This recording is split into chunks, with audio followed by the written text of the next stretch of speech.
If the Gita is there, focus only on Gita. All else is just stories. Gita is not a story. Gita is a philosophical document of the highest order. It is not storytelling.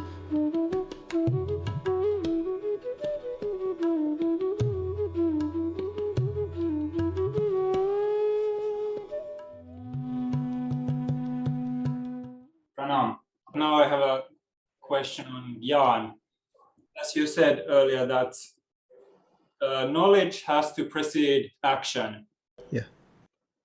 And this knowledge, you mean that this knowledge is the knowledge of the factual state of oneself as the ego, unfulfilled ego?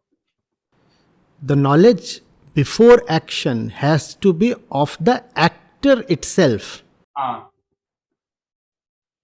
But it's a constantly moving thing, right? It can't be Otherwise you cannot have knowledge. Ah. This is very dynamic knowledge that you can attain only in the flux of life. It's like measuring the speed of water flow. If you want to measure the speed of flow,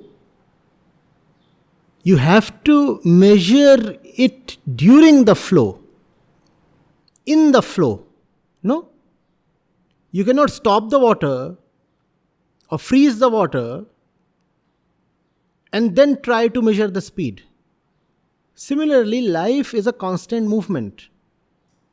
So life can be known only in the movement.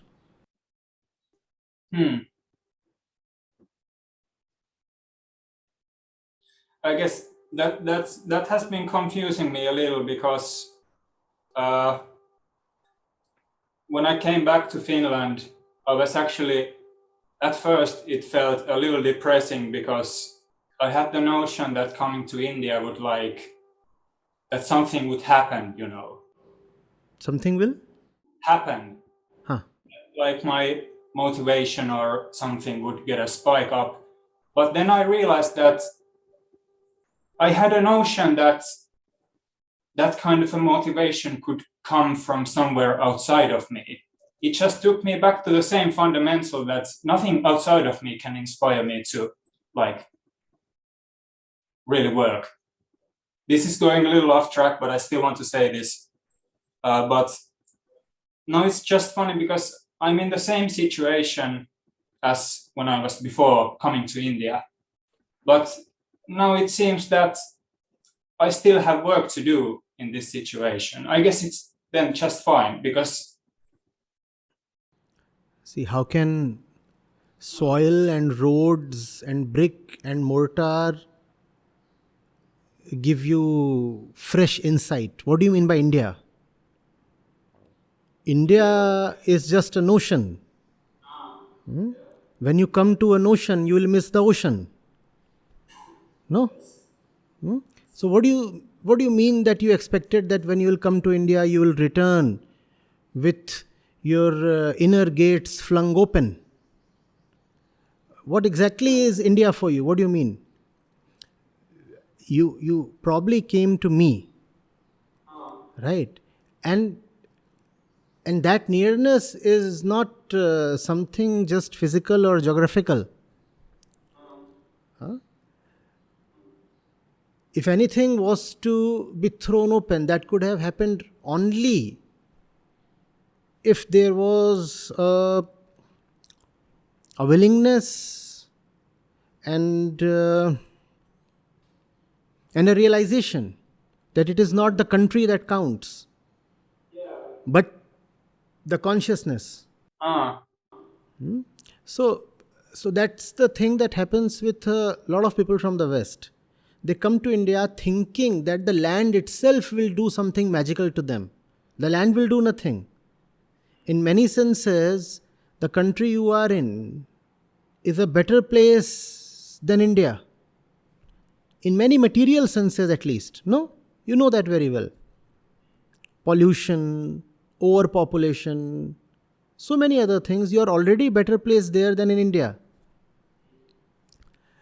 What makes India special then, at least for some people? The right company. the right environment, the right process of self-inquiry. Now you have to then ask yourself, how much of self-inquiry did really happen? How much vulnerability did you really espouse? And it's a choice always to open up, to come close and say, I want to speak out, I want to confess, I want to talk about myself, not about the experiences I'm having in India. What is the point in coming to India and, waxing eloquent about a particular wedding ceremony one sees, or a particular thing one sees on the road, or a particular thing one experiences in the apartment? Is that what one comes to India for? No. One comes to India to probe himself, to know himself.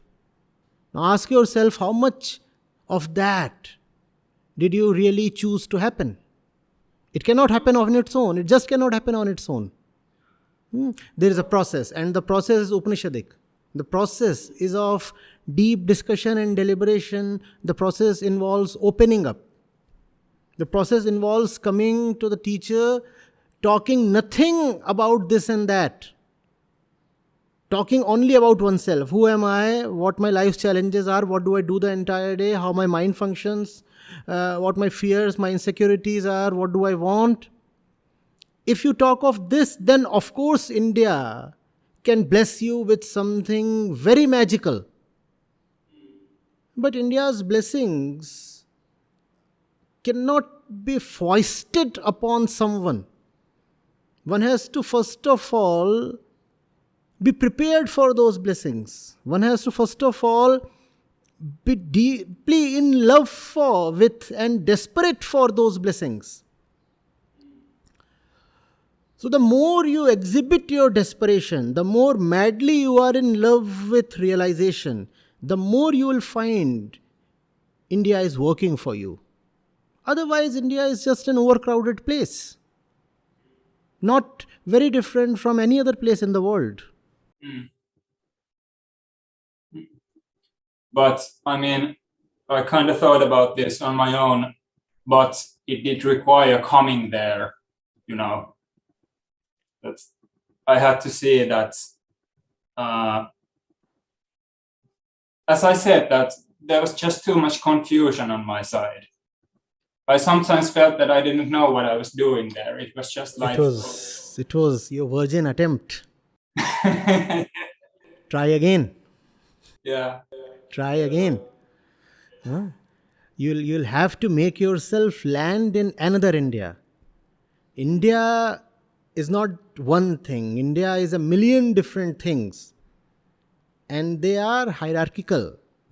There can be the greatest India you meet, and there can be a very mediocre India you land at.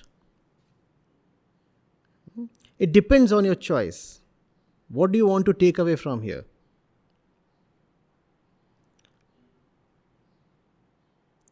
Body identification, Julius, body identification. When one is identified with the body, which is our fundamental nemesis, then one is identified with everything that is physical. The body is a basic physicality, no? And when there is body identification, then there is identification with soil, because the body is soil. So one thinks that by landing in a particular geography, something important will happen that is akin to thinking that the body is important. If the body is important, then land is important. If the body is who you are, then the land is the guru. And then you will miss the guru. By the way, I was seeing it happen all the time. I know. I was seeing it day by day how you were missing it. I know. Me too. Oh, I know. You are already all-knowing, huh? You know so much. Yes. Too much. Yeah. But it had to go that way, I guess. Obviously. You see, it's necessary. It's necessary that one realizes the immensity of the possibility, and one realizes how easy it is to miss it. How one can be very, very close and yet far from being intimate. Yeah, and I mean, I felt bad for, I just felt like I was wasting your time there all the time. It was kind of, My time is wasted when I do not get to solve real problems. If I am solving real problems, that's the best utilization of my time. So, could you come up with something real? I would have loved it. mm. But if I'm not coming up with anything real, does that mean that my lifestyle is What not else? What else is it that matters to you, Julius? What else matters to anybody? Climate change? Huh? What else is it that matters to anybody? Why do we want to talk about anything else under the sun? It's your life.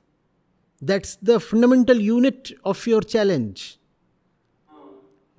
Everything arises from there. Even the global problems come from our own misled minds. No? So one has to talk of one's mind. That's all that is there to talk of. Think now of all the days you spent here and think of what you spent them doing. And then you'll be surprised big time. How could I miss it so completely?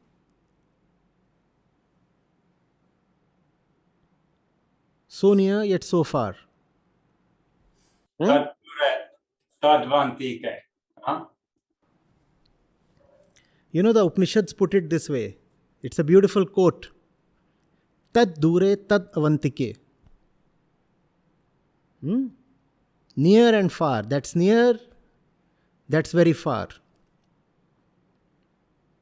Very, very near, yet very, very far.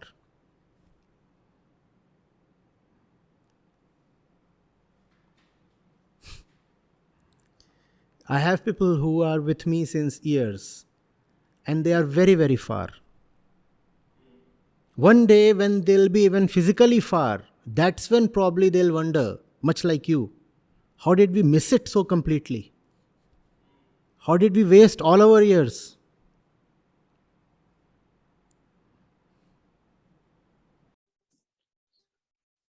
Yeah.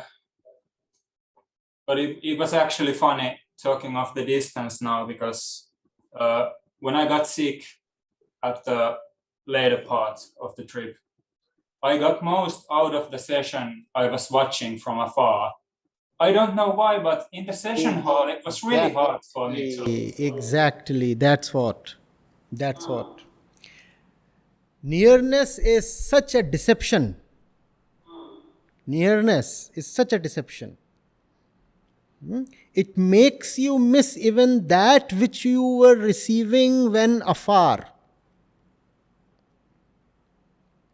There in Europe, you are probably receiving more than what you did sitting right in front of me. Yeah, definitely. Yeah.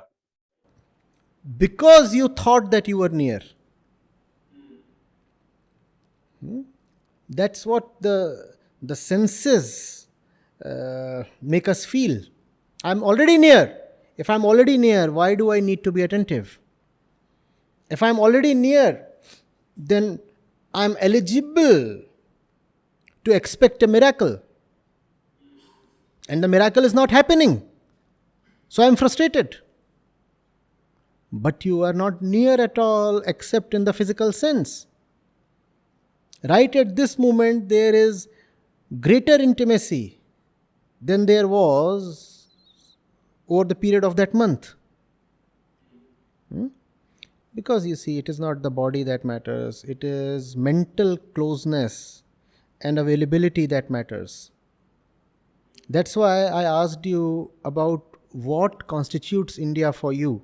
The airport, the city, the roads, the apartment. What do you mean by India? Did you come to have a taste of the soil? Did you want to have an experience of the newly built airport? That's why you landed here? That's what we forget. Just as we don't remember why we took birth in the first place, we also forget why we have come to a place at all. You look at the people around. Do you think they realize why they stand born? No, we don't know. We don't know the purpose of life. Just as we don't know the purpose of life, we also do not know, or we rather forget, the purpose of our visit or journey. And we just get lost. And then we wonder, why such disappointment? Why am I returning empty-handed? Just as we die empty-handed, we also take off empty-handed. But do you think it's then all right if I just continue the current thing and try to just see what comes out of it? Or is that wrong? You will have to proceed on the pilgrimage once again. So, at the time when you feel ripe, rather at the time when you feel desperate. And this time with far greater care, so that you don't miss it again. With more care and fewer expectations, and with your defenses down. It's important to be disappointed initially, at least. You'll probably not get the context, but there is a pop song that comes to my mind. So it's in Hindi. So it's a usual song written in context of the two genders and the common type of love. But the lines become meaningful even in other dimensions. मोहब्बत भी ज़रूरी थी, बिछड़ना भी ज़रूरी था. Otherwise you will not realize that the muhabbat was fake. And that will now enable you to enter true muhabbat. Muhabbat means love. So love was necessary, so was estrangement, parting of ways. If you do not get deceived in love, how will you realize that your love was fake till now? So meeting disappointment is very, very important. And that is not the end. That is now the beginning of real love. Enter it so that you can be duped by it, so that you end up disappointed and frustrated. And that ending is then a new beginning. Yeah, and it's such a relief, actually, to realize that you've been just deceived. It's And very that's the reason. relieving. And that's the reason I didn't interrupt the process. I was seeing the process of failure happen very clearly. But zaruri tha.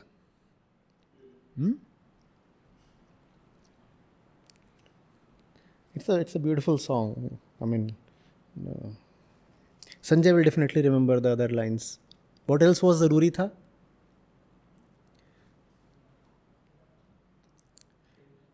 हाँ, that is fine. उसके आगे क्या है?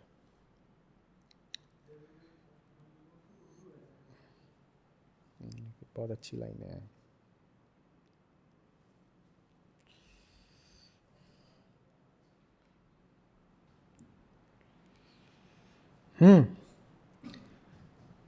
There is this beautiful line. It says, मिली हैं मंजिलें फिर भी मुसाफिर थे मुसाफिर हैं.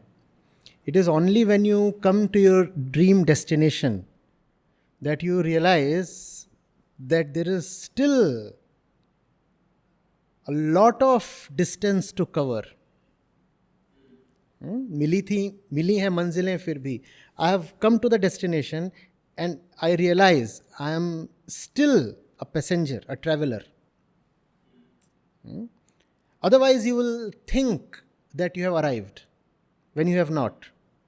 Therefore, it is important to chase something like Ithaka so that you may reach there even if only to be disappointed.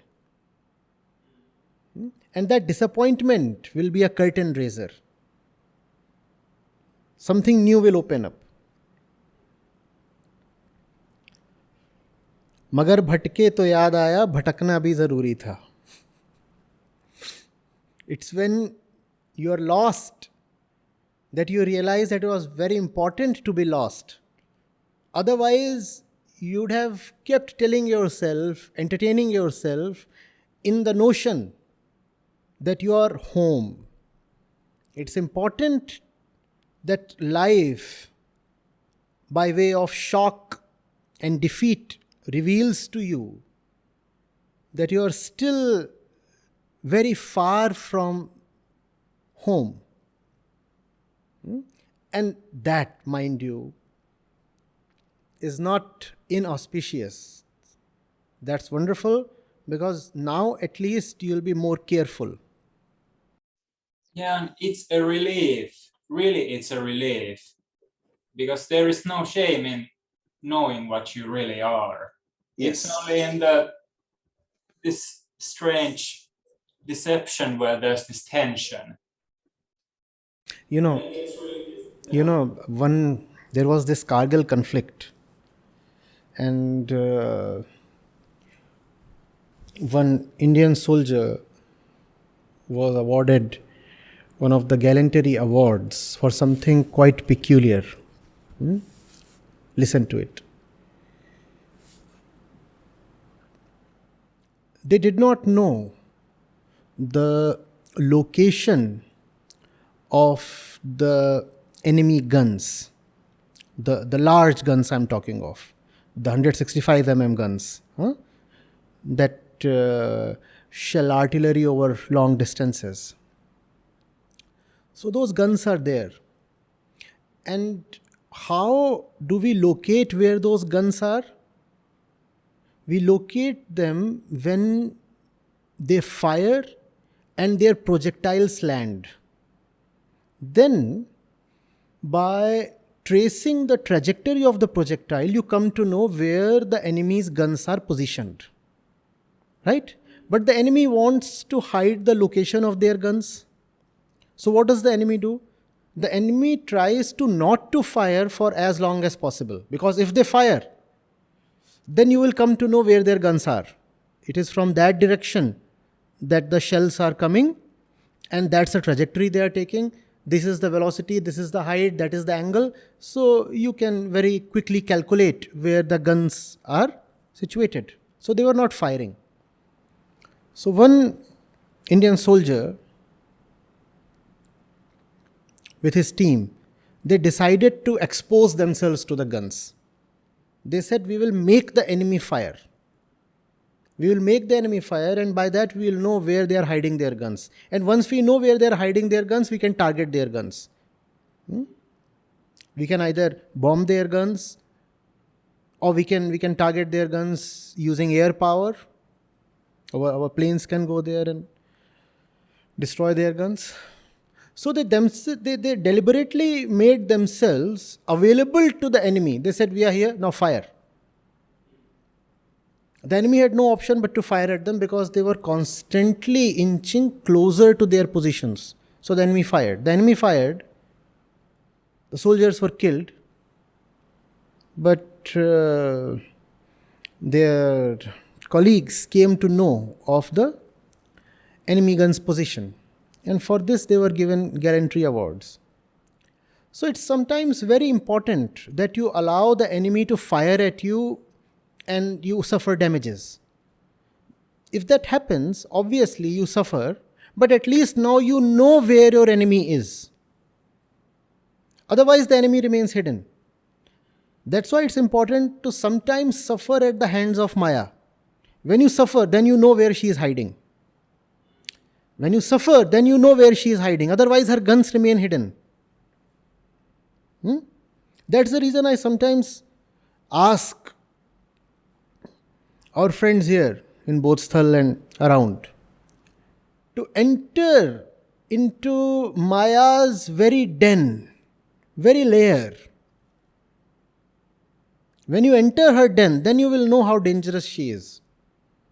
So I push them into Maya's den. You go there. You go. You make out, you make merry, you go, you drink, you do all those things. Go. If you do not do all those things, then you will never discover her firepower. You have to come close to her to see how dangerous and how ugly she is. From a distance, she will appear very beautiful and very alluring. You have to allow her to fire at you. I repeat, you will suffer damages, but you will come to know where she is hiding. So it's all right. You have suffered a certain damage, but now you know where she hides within you. Next time, be more careful. Thank you. Pranam Acharya. During Bhagavad Gita session, you have told that go beyond the material or beyond your body, and in recent Bhagavad Gita session also you have told know from your mistakes what you are doing, and today also you have said know who you are. So whether going beyond from the material or beyond from the body is same to that of like knowing. Same thing. Knowing is beyondness. To know is to be beyond. Wonderful. That which you know is that which you are now free of. Know it and be liberated. Vedanta is extremely clear about it. Knowledge is liberation. Okay. So one more thing, in recent Bhagavad Gita session you have told about nirmam. Nirmam, yes. And so you have told like regarding I don't know exactly Hindi words, but you have said Nirankar, Nirmam, Nisprah, yeah. Gatavasana. Yeah, but regarding nirmam, you have said like mera. I think that mera, mine. I always think, and after that session, I have observed myself like who I am. Like whenever I speak to someone, I observe myself. I always use I, and this observation, who is observing, that who I am, who is saying this I, is that the observer is also again saying, don't know who is observing it. Then go beyond the observer.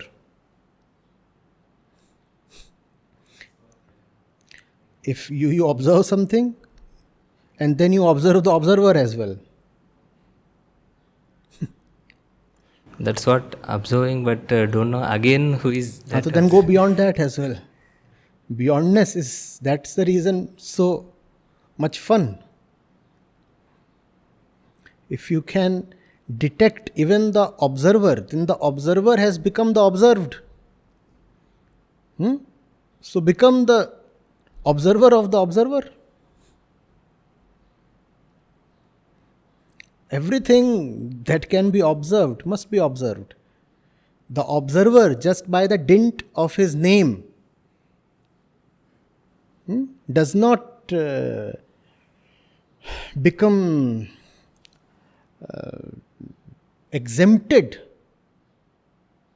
from the purview of observation. There is no VIP list here. Everybody will be frisked. Everybody will be inquired into. Everybody will be observed.